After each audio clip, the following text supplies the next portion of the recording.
Everyone, तो आज हम ज्योग्राफी का सेकंड चैप्टर शुरू करने वाले हैं क्लास 6 का, जिसका नाम है ग्लोब, अक्षांश एवं देशांतर। पिछले अध्याय में आप पढ़ चुके हैं कि हमारी पृथ्वी गोलाकार नहीं है। यह उत्तर एवं दक्षिण ध्रुवों पर थोड़ी चपटी तथा मध्य में थोड़ी उभरी हुई है। कुछ इस प्रकार देखिए, जैसे कि ये जो है पृथ्वी है, ये इस जगह पर और इस जगह पर थोड़ी चपटी है और यहाँ पर इस तरीके से थोड़ी सी बीच में उभरी हुई है। क्या आप कल्पना कर सकते हैं कि यह कैसी दिखती है?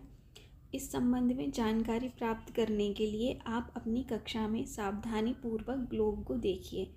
ग्लोब पृथ्वी का लघु रूप में एक वास्तविक स्वरूप है। ग्लोब विभिन्न आकार एवं प्रकार के हो सकते हैं। बड़े ग्लोब जो आसानी से एक स्थान से दूसरे स्थान नहीं ले जाए जा सकते, पॉकेट में रखने योग्य छोटे ग्लोब तथा गुब्बारे जैसे ग्लोब जिनमें हवा भरी जा सकती है एवं आसानी से एक स्थान से दूसरे स्थान ले जाए जा सकते हैं। ग्लोब स्थिर नहीं होते, इसे उसी प्रकार घुमाया जा सकता है जैसे कुम्हार का पहिया एक लट्टू घुमाता है या घूमता है। ग्लोब पर देशों, महाद्वीपों तथा महासागरों को उनके सही आकार में दिखाया जाता है। पृथ्वी के समान किसी गोले पर किसी बिंदु की स्थिति का वर्णन करना कठिन है। अब प्रश्न यह उठता है कि इस पर किसी स्थान की स्थिति कैसे बताई जा सकती है। इसके लिए हमें कुछ बिंदुओं एवं रेखाओं के संदर्भ की आवश्यकता होती है। आप देखेंगे कि एक सुई ग्लोब में झुकी हुई अवस्था में स्थित होती है, जिसे अक्ष कहा जाता है। देखिए, ये जो लाइन है, आप देखेंगे कि एक सुई ग्लोब में झुकी हुई अवस्था में स्थित होती है, जिसे अक्ष कहा जाता है। यहाँ पे ये जो एरिया है हमारा, इस तरीके से हम यहाँ पे देख सकते हैं, ये यहाँ पे ये हमारा क्या है, अक्ष, ठीक है ना। ग्लोब पर वे दो बिंदु जिनसे होकर सुई गुजरती है उत्तर तथा दक्षिण ध्रुव हैं। एक यहाँ ये और एक ये, ठीक है। ऊपर वाला ये हमारा उत्तर है, नीचे वाला ये हमारा दक्षिण है, ठीक है ना। ग्लोब को इस सुई के चारों ओर पृथ्वी की भांति पश्चिम से पूरब की ओर घुमाया जाता है। ये जो पृथ्वी है वो पश्चिम से पूरब की ओर घूमती है। हमें ये भी याद रखना है, किसकी ओर घूमती है, पश्चिम से पूरब की ओर घूमती है, ठीक है। लेकिन याद रखें, इन दोनों में एक अंतर है। पृथ्वी पर वास्तव में ऐसी कोई सुई नहीं होती है। यह अपने अक्ष पर चारों ओर घूमती है, जो एक काल्पनिक रेखा है, ठीक है ना। मतलब इनके कहने का अर्थ ये है, जो पृथ्वी वास्तविक में घूम रही है वहाँ पे कोई ऐसी सुई नहीं है ग्लोब में। बस एक जानकारी के लिए ऐसे बनाया गया ताकि हमें चीज़ों का पता लगे। ये काल्पनिक तौर पे ये रेखाएं वगैरह बनाई गई हैं। एक अन्य काल्पनिक रेखा भी ग्लोब को दो बराबर भागों में बांटती है।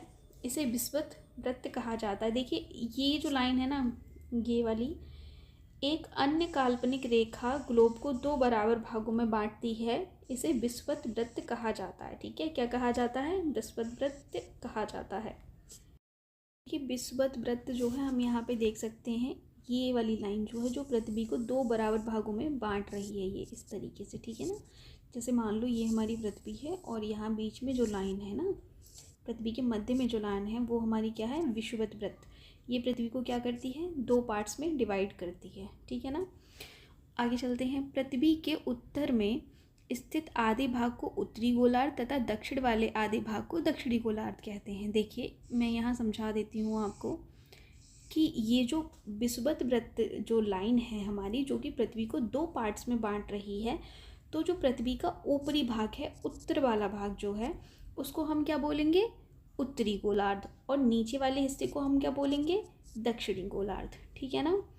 आगे चलते हैं। ये दोनों बराबर के आधे भाग होते, मतलब ये दोनों ही पार्ट्स क्या हैं, बराबर बराबर हैं। इस प्रकार विषुवत वृत्त पृथ्वी पर एक काल्पनिक वृत्त बनाती है। मतलब ये कोई रियल में पृथ्वी के ऊपर ऐसी कोई लाइन नहीं है, ये सिर्फ एक काल्पनिक लाइन है, ये बात हमको याद रखना है, ठीक है। एवं यह पृथ्वी पर विभिन्न स्थानों की स्थिति बताने का सबसे महत्वपूर्ण संदर्भ बिंदु है, ठीक है ना। विषुवत वृत्त से ध्रुवों तक स्थित सभी समानांतर वृत्तों को अक्षांश समानांतर रेखाएं कहा जाता है। देखिए, जो मैं आपको बता दूं कि जैसे ये पृथ्वी है, ये विषुवत वृत्त है, तो इस तरीके से ये जितनी भी ये वाली लाइनें जो हैं, ठीक है ना, ये वाली ये सारी हमारी क्या है, अक्षांश हैं। ये हमारी सारी रेखाएं कौन सी, अक्षांश रेखाएं हैं। अक्षांशों को अंश में मापा जाता है। देखिए ये कह रहे हैं कि जितनी भी ये जो रेखाएं हैं, ये जो हमारी अक्षांश हैं, हमेशा याद रखना कि अक्षांश रेखाएं इस तरीके से होती हैं ना, ये इस तरीके से, ठीक है। ये अक्षांश रेखाएं होती हैं और इनको जो है मापा जाता है, वो अंश में मापा जाता है, ठीक है ना। तो फिर ये आगे कह रहे हैं कि विषुवत वृत्त शून्य अंश अंशांश को दर्शाती है। देखो जो विषुवत रेखा है ना, जो मध्य में है, ये वाली ना, ये दर्शाती है हमारे शून्य अंश को। किसको, शून्य अंश को। फिर ये कह रहे हैं कि चूँकि विषुवत वृत्त से दोनों तरफ ध्रुवों के बीच की दूरी पृथ्वी के चारों ओर के वृत्त का 1/4 है। देखो हम सभी को पता है कि जो इस तरीके से ये जो सर्कल है, मान लो ये 360 डिग्री का है, ठीक है। ये कितना है, 360 डिग्री। अगर मैं इसके 2 हिस्से करूँ कुछ इस प्रकार, तो ये हो जाएगा 180 डिग्री, ठीक है, और ये हो जाएगा 180 डिग्री इस तरीके से। अगर इसका 1/4 करते हैं सिर्फ इतना, तो ये कितना हो जाएगा, 90 डिग्री। वही बात इन्होंने बोली है यहाँ पे, ठीक है।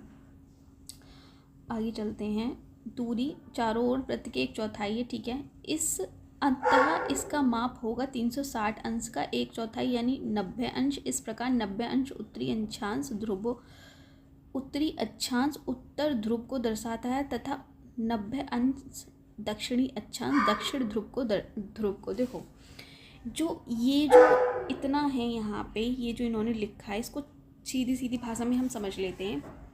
मान लो ये जो है हमारी पृथ्वी है, ठीक है, और ये कितने की है, पूरी 360 डिग्री। कितनी है, 360 डिग्री। ये है उत्तरी ध्रुव, ये है दक्षिणी ध्रुव, ठीक है। अगर हम इसको यहाँ से यहाँ तक मापेंगे, कहाँ से, यहाँ से यहाँ तक, ठीक है, मतलब इतना हिस्सा ये, तो ये हमारा 90 डिग्री बताया है इन्होंने, 1/4। और अगर हम इसको यहाँ से यहाँ तक मापेंगे इस तरीके से, तो ये भी हमारा क्या हो जाएगा, 90 डिग्री अंश दक्षिणी अक्षांश, ठीक है। और ये हो जाएगा ऊपर वाला जो हो जाएगा, ये हो जाएगा उत्तरी अक्षांश 90 डिग्री। यही बात इन्होंने यहाँ पे बताई है, ठीक है ना। आगे चलते हैं। आगे है कि इस प्रकार विषुवत वृत्त के उत्तर की सभी समानांतर रेखाओं को उत्तरी अक्षांश कहा जाता है। जो विषुवत वृत्त के उत्तर की जो समानांतर रेखाएं हैं उन्हें क्या कहा जाता है, उत्तरी अक्षांश।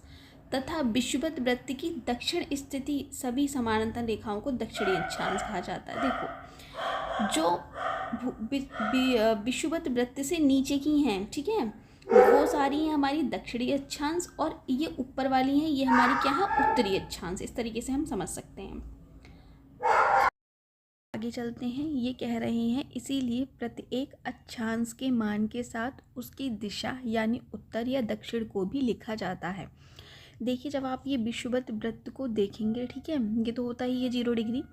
इसके नीचे जितनी भी अक्षांश रेखाओं को आप देखेंगे, ये सारी इस तरीके से इंडिकेट करी जाएंगी। ये दा बना हुआ है, इसका अर्थ है दक्षिण। और ये ऊपर की ओर जितनी भी हम देखेंगे, ये उत्तर उससे इंडिकेट करी जाएंगी, ठीक है। तो ये लिखा हुआ है, इसका अर्थ है उत्तर, ठीक है।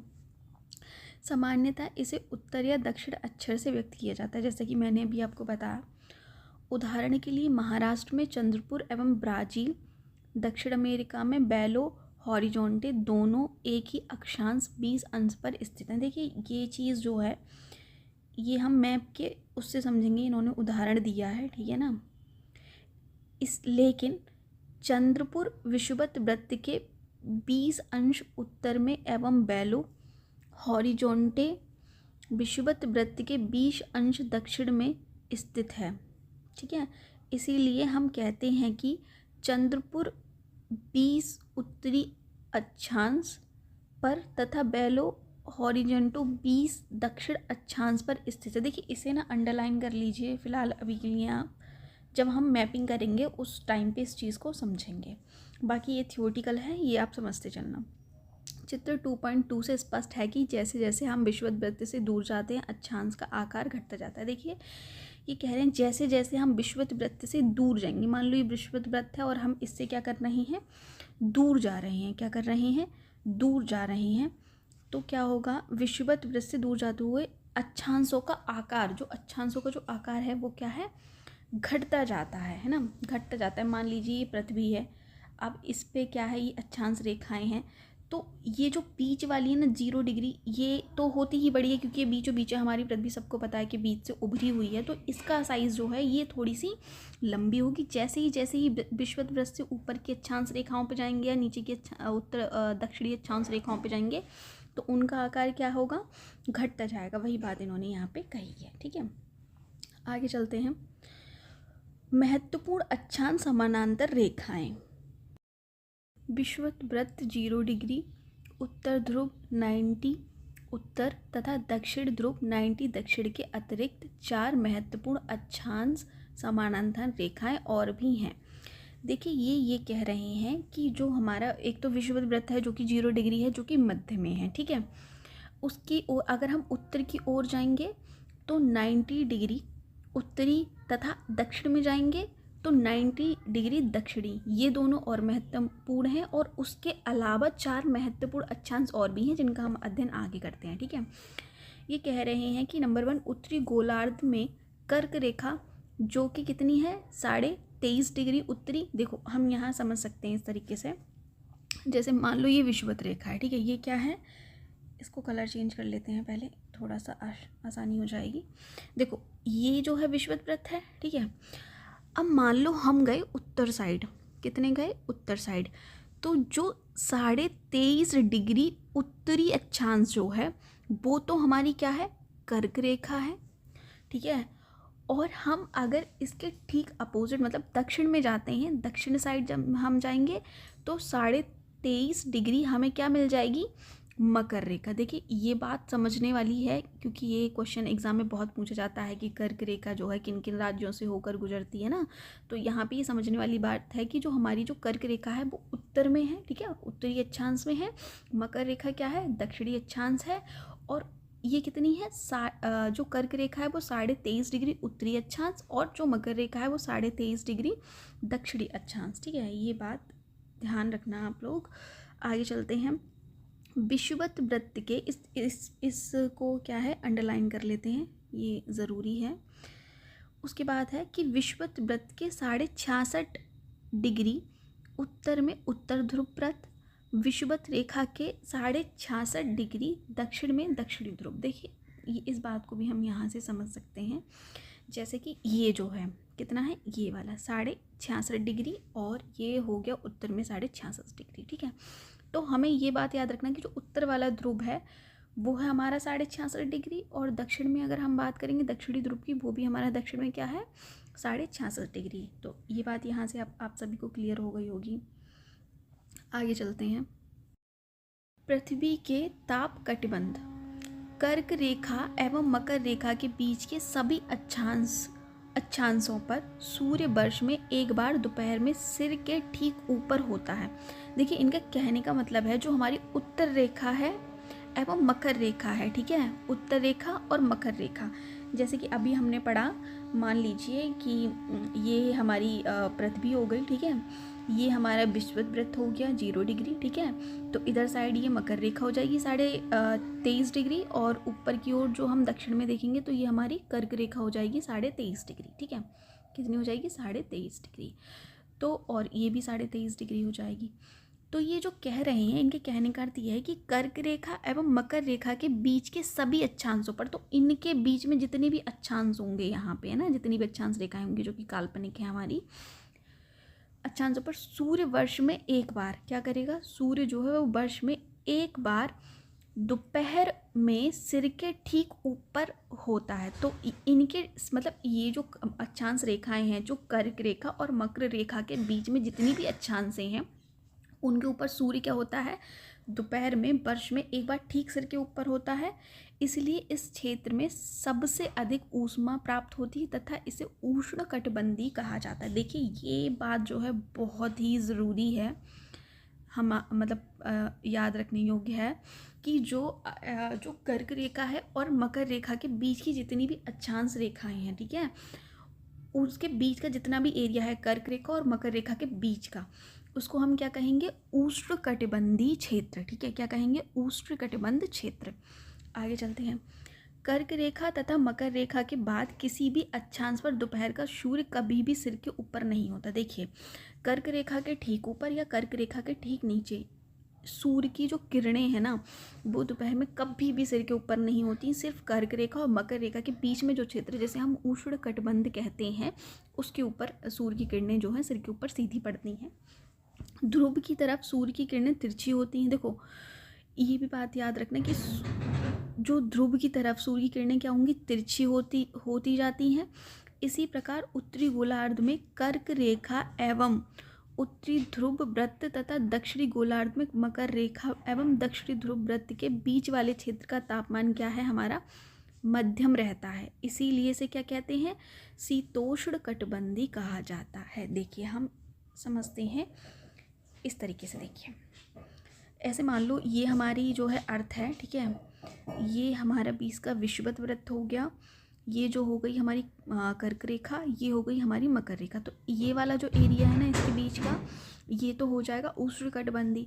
अब ये कह रहे हैं कि अगर हम यहाँ तक जाएंगे, ये वाला ना, ये एरिया जो है, ये वाला एरिया, ये ठीक है, ये वाला एरिया किस में आ जाएगा, हमारा शीतोष्ण कटिबंधी में। किस में आएगा, शीतोष्ण कटिबंधी में। उत्तरी गोलार्ध में कर्क रेखा एवं उत्तरी ध्रुव तक, देखो ये जो जाएगा कर्क रेखा से उत्तरी ध्रुव तक, और ये जाएगा मकर रेखा से दक्षिण ध्रुव तक। तो ये इस 20 का जो एरिया होगा वो हमारा हो जाएगा शीतोष्ण कटिबंधी। तो समझ में आ गया शीतोष्ण कटिबंधी कौन सा है और उष्ण कटिबंधी कौन सा है। गुड। नहीं आया हो तो प्लीज़ आप कमेंट सेक्शन में बता दीजिएगा, इसको हम एक चार्ट के माध्यम से एक बार फिर से समझा देंगे। आगे चलते हैं। उत्तरी गोलार्ध में उत्तर ध्रुव वृत्त एवं उत्तरी ध्रुव तथा दक्षिणी गोलार्ध में दक्षिण ध्रुव वृत्त एवं दक्षिण ध्रुव के बीच क्षेत्र में ठंड बहुत होती है। देखो, वहाँ पे सूर्य की किरणें नहीं पहुँच पाती, सीधी सी बात है। तो वहाँ पे क्या होगा, हमारा जो है ठंड बहुत ज़्यादा होगी, क्योंकि यहाँ सूर्य क्षितिज से ज़्यादा ऊपर नहीं आ पाता, इसलिए ये शीत कटिबंधी है। देखो, उससे भी ऊपर का क्षेत्र अगर हम बात करें उत्तरी गोलार्ध में उत्तर ध्रुव, ठीक है, बिल्कुल उत्तर ध्रुव के साइड हम चले जाएंगे और इधर से दक्षिण ध्रुव के साइड हम चले जाएंगे, तो वो पूरा एरिया जो हमारा होगा मेन, ये यहाँ वाला, ये वाला है ना, ये सारा हमारा किस में आएगा, शीत कटिबंधी क्षेत्र में आ जाएगा। तो यहाँ तक गाइस क्लियर हो गया होगा आप लोगों को, आई होप। आगे चलते हैं। देशांतर क्या है। देखो, अभी तक हमने जो बात करी है वो करी है अक्षांश रेखाओं पे, जैसे जिसमें हमने विषुवत वृत्त, कर्क रेखा, मकर रेखा है ना, उत्तरी ध्रुव, दक्षिणी ध्रुव के बारे में जाना अच्छे से। अब हम पढ़ेंगे देशांतर रेखा क्या होती है। देखो, पहले तो जो सीधी बात है वो ये है, हमें इतना याद रखना है कि ये सारी रेखाएं जो हैं वो काल्पनिक हैं। दूसरी बात, अक्षांश रेखाएं हमारी इस तरीके की होती हैं और देशांतर रेखाएं हमारी इस तरीके की होती हैं, ठीक है ना, इतनी बात याद रखना है। चलिए अब आगे बढ़ते हैं। किसी स्थान की स्थिति को बताने के लिए उस स्थान के अक्षांश के अतिरिक्त कुछ और जानकारियों की भी आवश्यकता होती है। आप देख सकते हैं कि प्रशांत महासागर में स्थित टोंगा द्वीप एवं हिंद महासागर में स्थित मॉरिशस द्वीप एक ही अक्षांश 20 डिग्री दक्षिण पर स्थित है। देखिए, अब इस चीज़ को आप समझ गए होंगे कि आपसे क्या कहना चाह रहे हैं कि जो प्रशांत महासागर में स्थित टोंगा द्वीप और हिंद महासागर में स्थित मॉरिशस द्वीप कहाँ पे स्थित है, तो 20 डिग्री अक्षांश दक्षिण पर स्थित है, ठीक है। उनकी सही स्थिति जानने के लिए यह पता करना होगा कि उत्तर ध्रुव को दक्षिण ध्रुव से जोड़ने वाली संदर्भ रेखा से पूर्व या पश्चिम की ओर इन स्थानों की दूरी कितनी है। इन संदर्भ में रेखाओं को देशांतरीय यामोत्तर कहते हैं। देखिए, इनकी एग्जैक्ट लोकेशन पता करने के लिए हम क्या करेंगे, जो हमारी काल्पनिक रेखाएं हैं, देशांतर के माध्यम से पता करेंगे कि इन जो हिंद महासागर में स्थित जो मॉरिशस द्वीप है और प्रशांत सागर में स्थित टोंगा द्वीप है, उनकी एक्चुअल लोकेशन क्या है, उसको जानने के लिए हम क्या करेंगे, देशांतर रेखाओं का अध्ययन करेंगे। देशांतर रेखाओं के माध्यम से हम इस चीज़ को जानेंगे, ठीक है। आगे चलते हैं। आगे ये कह रहे हैं तथा उनके बीच की दूरी को देशांतर के अंशों में मापा जाता है, ठीक है। देखो, बात सिर्फ इतनी सी है कि ये जो द्वीप है ना, जैसे टोंगा द्वीप और मॉरिशस द्वीप, इनकी एग्जैक्ट लोकेशन के लिए हम देशांतर रेखाओं के माध्यम से जानेंगे और इन्हीं के माध्यम से हम क्या करेंगे, उनके बीच की दूरी को देशांतर अंशों में मापा जाता है। और जैसे उनकी दूरी है, मतलब उन दोनों की दूरी, जैसे मान लो थोड़ा सा इस तरीके से समझ सकते हैं कि जैसे ये है, ये मान लो ये हमारी देशांतर हो गई, ये हमारी अक्षांश हो गई, ठीक है, ये हमारी क्या हो गई, अक्षांश हो गई। अब मान लो कि ये जो है वो 20 डिग्री है और ये भी 20 डिग्री है, तो 20 डिग्री पे यहाँ पे हमारे जो है प्रशांत महासागर का जो टोंगवा द्वीप है और मॉरिशस द्वीप है, वो दोनों यहाँ स्थित हैं। तो हम इन दोनों की बीच की जो दूरी है वो किसके माध्यम से मापेंगे, देशांतर रेखाओं के माध्यम से मापेंगे। बस इतनी सी बात ये कह रहे हैं। प्रत्येक अंश को मिनट में तथा मिनट को सेकंड में विभाजित किया जाता है। देखो, प्रत्येक अंश को मिनट में तथा मिनट को सेकंड में विभाजित किया जाता है।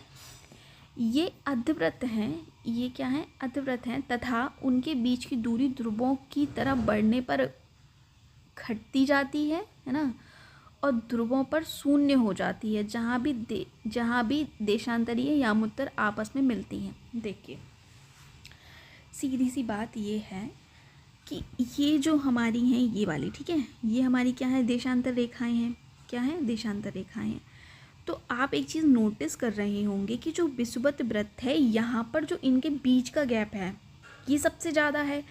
जैसे जैसे ऊपर की ओर ये लाइनें जाएंगी ना, देशांतर रेखा वाली ये जाएंगी, तो यहाँ इस बिंदु पे आके इनका जो बीच का जो गैप होगा वो क्या होगा, सबसे कम होगा। क्या होगा, सबसे कम होगा, मतलब घटता जाएगा और एक स्थिति ऐसी आएगी कि ये आपस में सब यहाँ पे जो है मिल जाएंगी और यहाँ पे क्या होगा, ज़ीरो, क्या होगा, शून्य। ध्रुवों पर इनका जो बढ़ने पर घटती जाती हैं एवं ध्रुवों पर शून्य हो जाती है, मतलब यहाँ पर एकदम शून्य गैप हो जाएगा, मतलब ये आपस में क्या है जो है वो मिल जाएंगी। आगे चलते हैं। अक्षांश समानांतर रेखाओं से भिन्न सभी देशांतरीय यामोत्तर की लंबाई समान होती है। देखो, ये कह रहे हैं कि ये जो रेखाएं हैं ना, ये वाली, ये इस तरीके से जितनी भी हैं, इनकी जो लंबाई है, क्या है, लंबाई है, वो क्या है, समान। इसीलिए इन्हें सिर्फ मुख्य संख्याओं में व्यक्त करना कठिन था।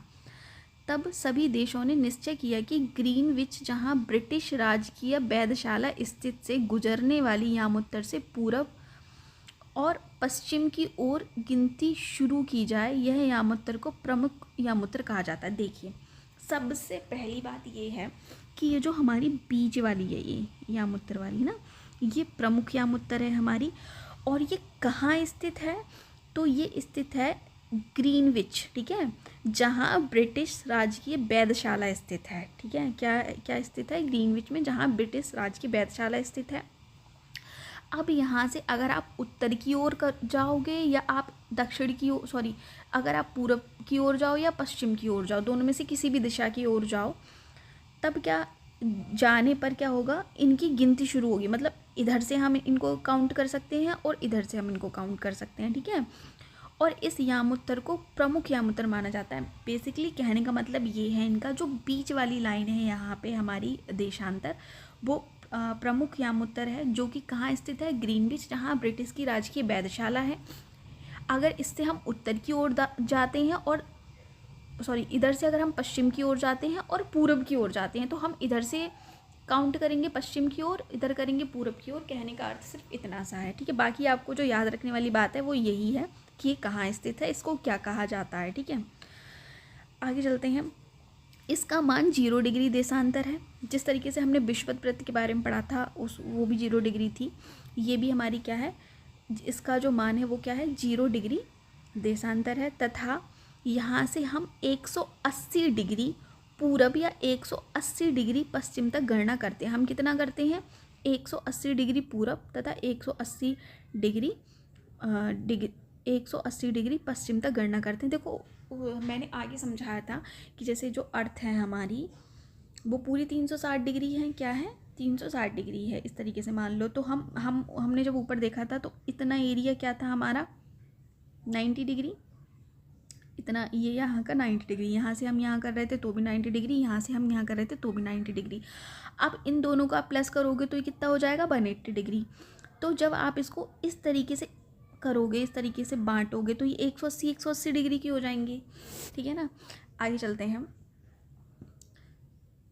180 यामोत्तर मिलकर पृथ्वी को 2 समान भागों में, पूर्वी गोलार्ध एवं पश्चिमी गोलार्ध में विभक्त करती है। देखिए, जिस तरीके से हमारी विषुवत वृत्त रेखा जो थी वो बीच में इस तरीके से मध्य में आकर क्या कर रही थी, उत्तर और दक्षिण में बांट रही थी पृथ्वी को, इसी तरह जो हमारी देशांतर रेखा है यानी कि प्रमुख यामोत्तर जो है हमारी 0 डिग्री, इस तरीके से ये हमारी क्या कर रही है, पूरब और पश्चिम में पृथ्वी को बांट रही है। कहने का अर्थ सिर्फ इतना है इनका यहाँ पे।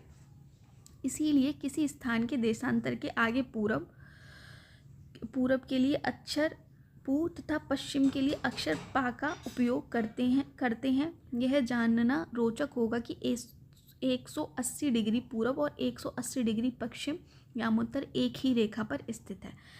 देखिए, सबसे पहले हम इस वाली लाइन को क्लियर करते हैं कि 180 डिग्री पूरब और 180 डिग्री पश्चिम यामोत्तर रेखा, देखो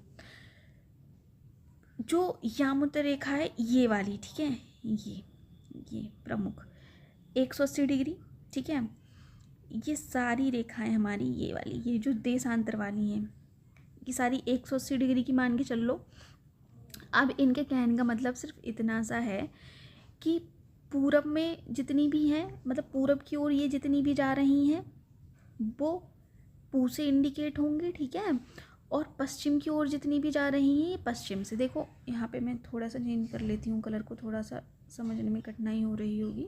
देखो पहले ये मान के चलते हैं ये वाली, ठीक है, ये मध्य में है जो पृथ्वी को पूरब और पश्चिम 2 पार्ट्स में बांट रही है। अब क्या है कि ये जो है, ये जो आप लिखा देख रहे हो 60 डिग्री पूरब और 30 डिग्री पश्चिम और 60 डिग्री पश्चिम, तो यहाँ ये पश्चिम है, ठीक है, और ये पूरब है। इस तरीके से आप समझ लो, जैसे उसमें हमने देखा था उत्तर और दक्षिण, जैसे ये देखो उत्तर और ये देखो दक्षिण, इसी तरीके से ये क्या है, पश्चिम और ये क्या है, पूरब। इस तरीके से इन्होंने बांटा है। आगे चलते हैं। अब ग्लोब पर अक्षांश समानांतर रेखाओं एवं देशांतरीय यामोत्तर के द्वारा बनी ग्रिड को देखो।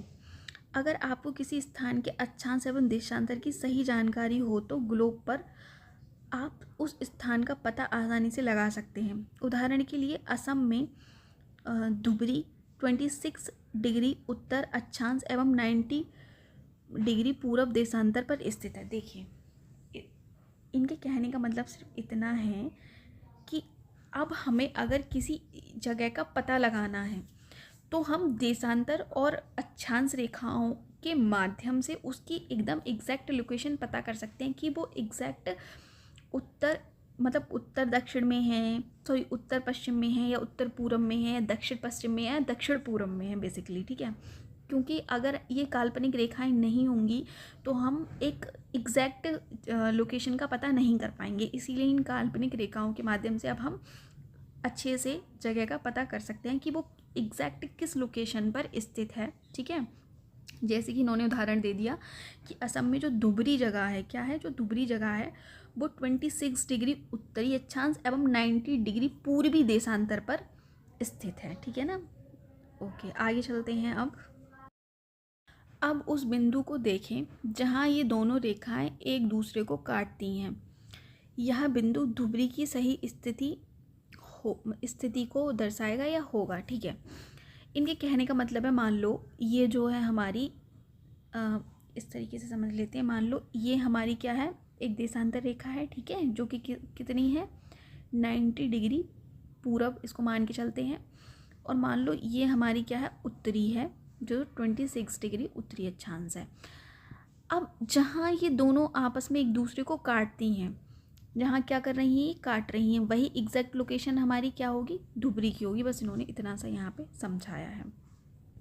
आगे चलते हैं। इसको समझने के लिए कागज पर समान दूरी वाली क्षैतिज तथा ऊर्ध्वाधर रेखाएं खींचिए। ऊर्ध्वाधर रेखाओं को संख्या 1 2 3 4 5 से तथा क्षैतिज रेखाओं को खगोलीय अक्षरों से व्यक्त करें। जिन बिंदुओं पर ये ऊर्ध्वाधर एवं क्षैतिज रेखाएं एक दूसरे को काटती हैं, मतलब कि ये वाला पॉइंट, ठीक है, काटती हैं, वहाँ कुछ छोटे वृत्त खींचिए। इस छोटे वृत्तों को आ, बा, दा, सा, दा तथा धा नामों में व्यक्त कीजिए। मान लीजिए कि ऊर्ध्वाधर रेखाएं पूर्व देशांतर एवं क्षैतिज रेखाएं उत्तरी अक्षांशों को व्यक्त करती हैं। जैसे कि मैंने अभी आपको यहाँ पे ये समझा दिया, ये इन्होंने यही बात कही है।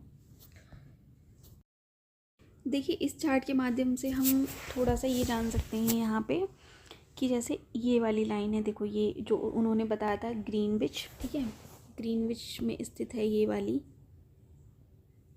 देशांतर वाली, ठीक है, देशांतर वाली ये वाली लाइन है वो, और बाकी इधर ये सारी देशांतर रेखाएं हैं हमारी, ये वाली जितनी भी इस तरीके से आपको मिल रही हैं सारी देशांतर होंगी, जो कि काल्पनिक हैं एक तरीके से, ठीक है ना। इनके माध्यम से हम जो है जगहों का एक एग्जैक्ट लोकेशन वो कहाँ स्थित हैं ये पता कर सकते हैं, ठीक है।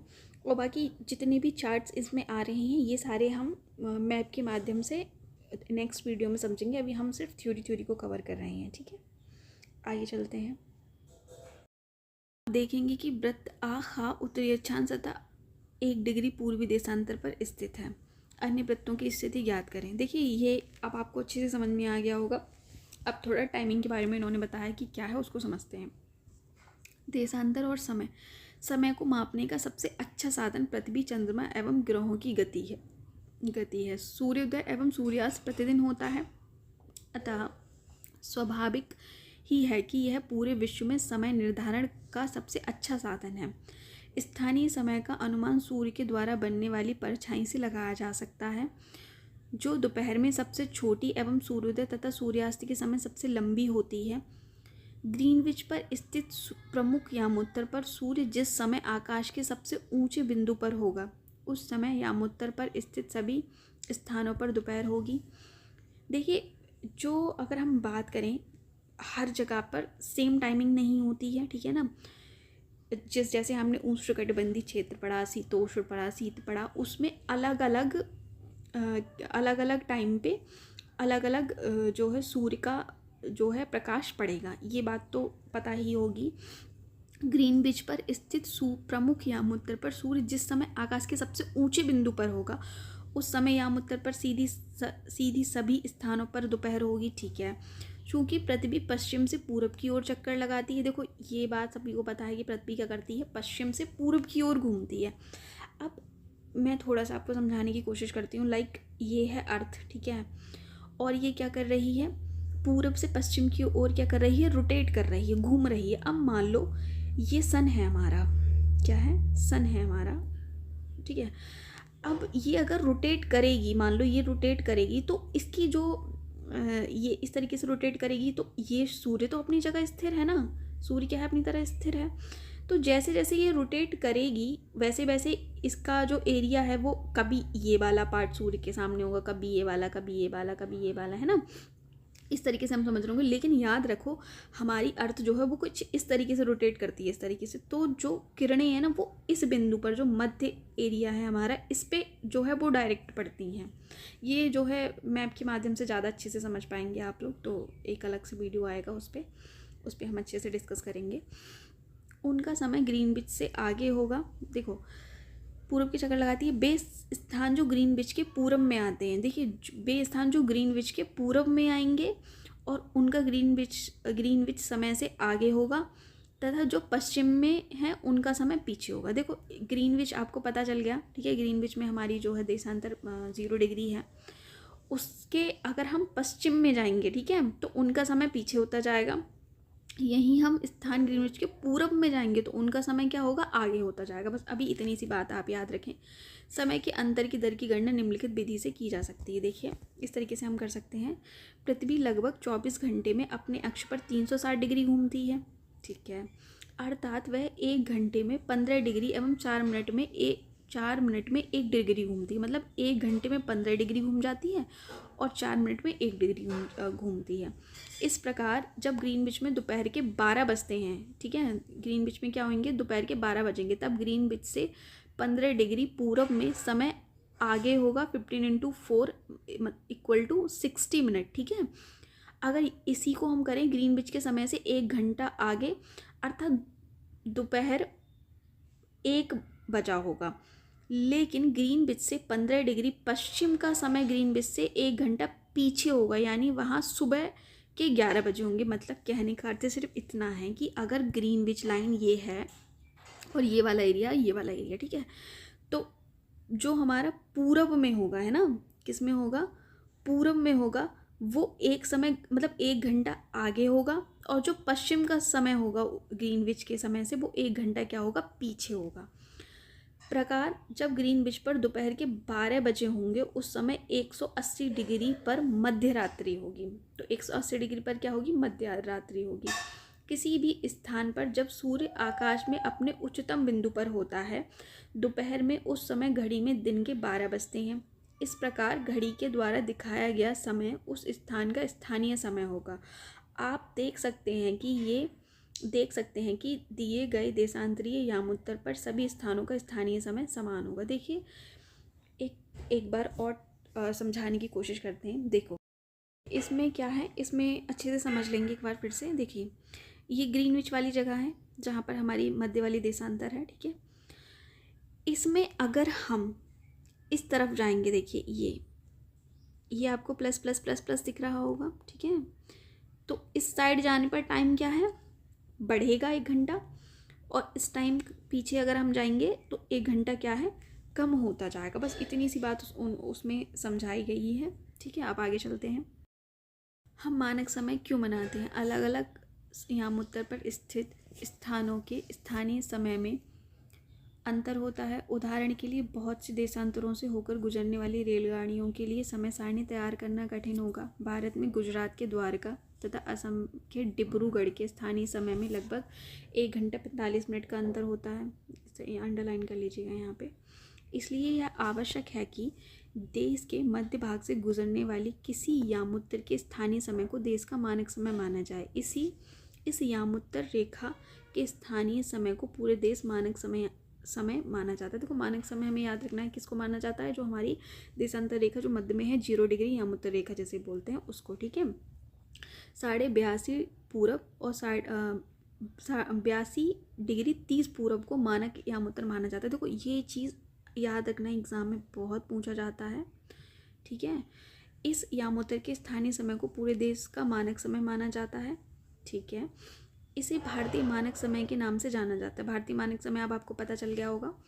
करीब भोपाल के निकट एक छोटे से नगर में रहता है। वह अपने मित्र आलोक से कहता है कि वे लोग आज रात्रि में नहीं सो पाएंगे। भारत एवं इंग्लैंड के बीच एक क्रिकेट मैच लंदन में 2 बजे अपराह्न में शुरू होगा, अर्थात भारत के समय अनुसार मैच शाम के 7:30 बजे शुरू होगा तथा देर रात्रि में समाप्त होगा। क्या आप जानते हैं कि भारत एवं इंग्लैंड के बीच समय में क्या अंतर होगा? प्लीज़ आपको अगर मेरी ये वीडियो पसंद आई हो और समझ में आई हो तो प्लीज़ आप इसको करने के बाद कमेंट सेक्शन में अपना आंसर ज़रूर करना। भारत ग्रीनविच के पूर्व 82 डिग्री 30 मिनट पूरब में स्थित है। देखो इस एक थोड़ी सी बच्चों को और क्लियरिटी मैं कर देती हूँ। ये जो चीज़ है ना, इसको मिनट बोलते हैं, ठीक है। स्थित है तथा यहाँ का समय ग्रीनविच समय से 5.5 घंटे मिनट आगे, इसलिए लंदन में दोपहर के 2 बजे होंगे तथा तब भारत में शाम के 7:30 बजे होंगे। देखिए यहाँ पे इन्होंने एक्सप्लेन कर दिया, लेकिन आप कोशिश करना कि खुद से करें। कुछ देशों का देशांतरीय विस्तार अधिक होता है जिसके कारण वहाँ एक से अधिक मानक समय अपनाए गए हैं। उदाहरण के लिए रूस में 11 मानक समय को अपनाया गया है। पृथ्वी को 1-1 घंटे वाले 24 समय क्षेत्रों में बांटा गया है। इस प्रकार प्रत्येक समय क्षेत्र 15 डिग्री देशांतर तक के क्षेत्र को घेरता है, ठीक है।